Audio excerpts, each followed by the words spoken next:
воскресенье в 18:00 в программе «Тарих Седасы» с Гульнарой Бекировой на телеканале АТР.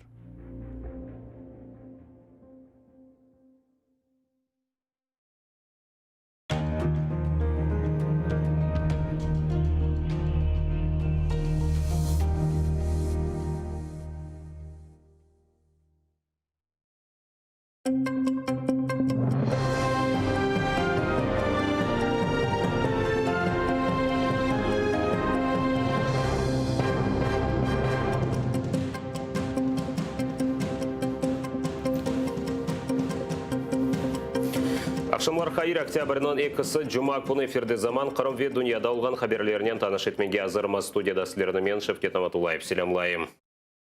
Советлер заманындаки қалыплар ве işgalciler услубынде қоланылған терминология. Межилисте президент офисынан Суриядеки қачақлар лагерінден Украина ватандашлары қайтарылмасы бейанатына бойле сесленділер.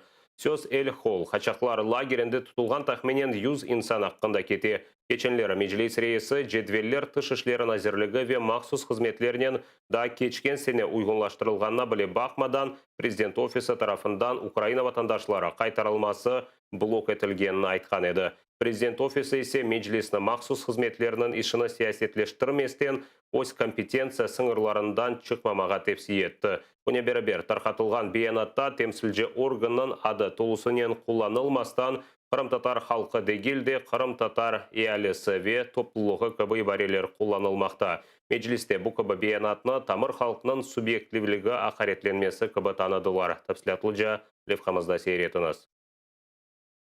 Украина ватандашлары Сурияден қайтарылмасы іші блок етілгеніні Межилис рейесі Рифат Чубаров қаберетті. Сөз халқара Эль-Хол лагерінде тұтылған тақменен 100 Украин қадын аққында кете. Олар ақайларынен жен кеткен мемлекетке ел алғанлар. Шымды есе балларынен бірозлері қалған. Межилисте лагерде олған инсанларынен бақ тұта екенлер. 72 инсандан ибарет олған жедвеліні тышышлері назірлігі ве телекестілік қызметінде тешкіргенлер. Жедвелде 43 бала бар. Рифат Чубаров айтқанна көре Украина ватандашлары қайтарылығы бойынша ішіні президент офисі блок етмекте. Не можна ніколи бросати своїх дітей. Неважливо, чи вони твої особисті, чи вони є інших громадян. Держава не має права бросати своїх громадян. Мені здається, що для подальших кроків немає політичного рішення. Я просто не розумію відношення Офісу президента України. Офісу пропонувалося весь можливий алгоритм рішення питання щодо евакуації цих людей. Офіс набрав в рот води. Президент офисі бүгін жауап берді. Диалог еріне Межилисні қайтарылув ішіні сиясетлештіргенінде қабатлады. Санки дәрісіні епсі малюмат гізлі ве ачықланмай. Украина ватандашлары қайтарылмасы Межилисінің компетенциясы дегел деп қайдеттілер. Оның еріне Қырым işgalден азат етілмесі үшін халқара платформа тешкіл етілуінен оғрашмаға тепсі еттілер. Закликаємо представників Меджлісу не політизувати роботу української розвідки, спеціальних служб і дипломатів. З іншого боку, все ж таки очікуємо від Меджлісу конкретної роботи у тих питаннях, які входять безпосередньо до його компетенції. Зокрема, це стосується і запропонованого президентом Володимиром Зеленським створення міжнародної платформи для обговорення питання деокупації Криму. Более жауапны Межилис рейесі Рифат Чубаров советлер заманында олған ахляқчылық ве 80-нче сенелері тасының месаджыларынан қияслады. Қырым Тетқиқ стратегик институтының башы Арсен Жұмадилов Қырым-татар халқынан темсілже органның компетенциясы белгіленмесі президенттің іші дегелдеді. Взаємодія органів державної влади України з представницькими органами кримсько-татарського народу може визначатись виключно через діалог. Її межі, форми та підстави встановлюються нормативними актами відповідного рівня регулювання. До речі, деякі проекти законів з цього приводу були давно розроблені та чекають уваги з боку можновладців. Президент офисі işgalcilerінен бірдемлік де Межилис рейсінен муавин ақтемчей гоз. Бұл сайтта язылған бейанатынан метінінде білек көрінедеді. Метінде темсілжі орган тек қысқартылған Межилис ибаресінен адландырыла. Қырым-татар халқына есе әялі ве топлылық кебі ифade етелер. Кримські татари, меджліс кримсько-татарського народу, були і є головними ворогами окупанта Росії, за що сиділи в тюрмах і далі нас продовжують тероризувати за нашу активну проукраїнську боротьбу. Ця заява просто тхне російським окупаційним чоботом, писав її куратор з Кремля. Треба було відповісти гідно статусу президента, а не займатися словоблудством. Аққорчылажылар бұтын халқара мейданларында бөле терминлер қолланылмамасы үшін күреш алып барады Меджлис азасы Ескендер Бариев. Чөнки бұл Қырым татарларынан тамыр халқы орақ субъектлігін ашаламақта.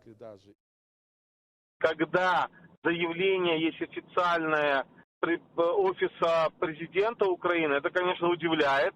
Я надеюсь, что это была ошибка со стороны офиса президента. И я надеюсь, что в ближайшее время будет исправлено, и причем официально. Но если не будет поправок, то тогда только мы можем рассматривать этот вопрос как целенаправленная политика, скажем, которая соответствует стратегии оккупационной власти в Крыму. Меджлис ве президент офис арасында коммуникация проблемалары чоқтан башланды. Сонки сефер президент Қырым-татар халқының лидері Мустафа Джемилев ве Меджлис етекшілерінен майыс 18 күні сүргінлік құрбанлары аңуш күні көрішті. Бұндан sonra планлаштырылған көрішув еп башқа вақтқа қалдырыла. Бұнен бері президент анаясаға Қырым статусынен бағлы деңішмелер кірсетіп, Қырым-татар милли территориаль мұхтариеті тешкіл етілмесі тамыр халқылар ве Қырым-татар халқының статусынен бағлы қанун лейхаларыны парламентке бермеге ашықмай. Владислав Стужук, Заман, АТР. Совет бірлігінде доғдыды пешғалжілер махкемесі сияси мабус Изет Абдуллаевке тержиман ярдымынен құланмаға имкан бермеген. Сочиде ерлешкен бөлге апелляцион махкеме кечкен сене барды Ахмеджетте тұтылып, Хизбут Тахрирге алақасы бар деп терроризмде қабатланған Изет Абдуллаевның адвокаты ОАПСте тұтылмасына қаршы берген шикаетіні бақып қанатлендірмеген. Адвокат Марлен Халиков хабар еткеніне көре, Рус махкемесі махкемеде тержиман иштирак етіп, Қырым-татар жаға тержиме етмесіне қаршы шыққан. В результате апелляционной жалобы суд, значит, отклонил наше ходатайство о том, что Абдуллаеву нужен переводчик, мотивировав это тем, что Абдуллаев родился в СССР, на территории Республики Крым проживает длительное время. Также суд указал на то, что в Крыму государственным языком является русский, и по каким-то надуманным доводам, скажем так, определил, что Абдуллаев Изет не нуждается в переводчике.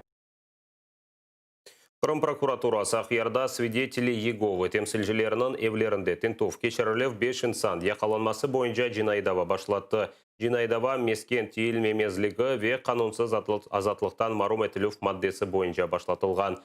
Бұны япқан ишғалжілерінің құветшілері тұтылса Украинада 5 жылға қадар азатлықтан марум етіле біле. Туневан ФСБ қадемлері 9 евде тентов кешірген. 4 инсанны экстремистик тешкілаты құрылмасында қабатлайлар. Тұлғанлар арасында Ақиярдаки свидетели Еговы тешкілятынан башы Евгений Жуков.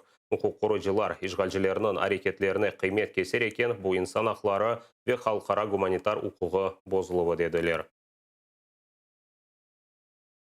Русия Қырым-татар ве украинлерге низбетен сияси тақыплеріні девам ете. Бұны ОБСЕде Америка Бірлескен Девлетлерінің дайми темсілжесі Джеймс Гилмор хабар етті.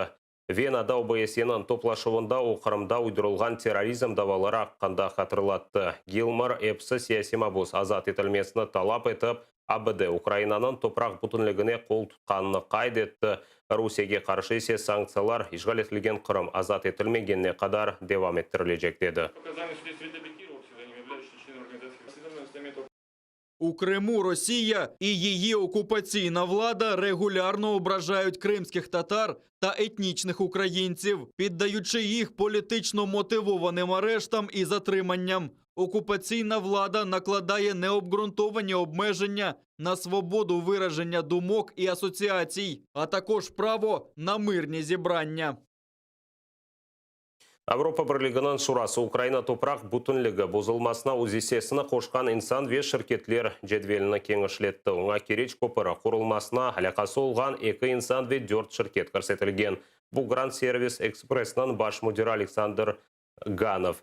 Стройгазмонтаж инфраструктура лихалары шіркетінің баш мудир муавина Леонид Риженкин. Санкциялар жедвеліне Ленпром Транс проект Демір ел құроже шіркеті, Қырым Демір елі ве бірінші Қырым Сигорта шіркетлері көрсетілген.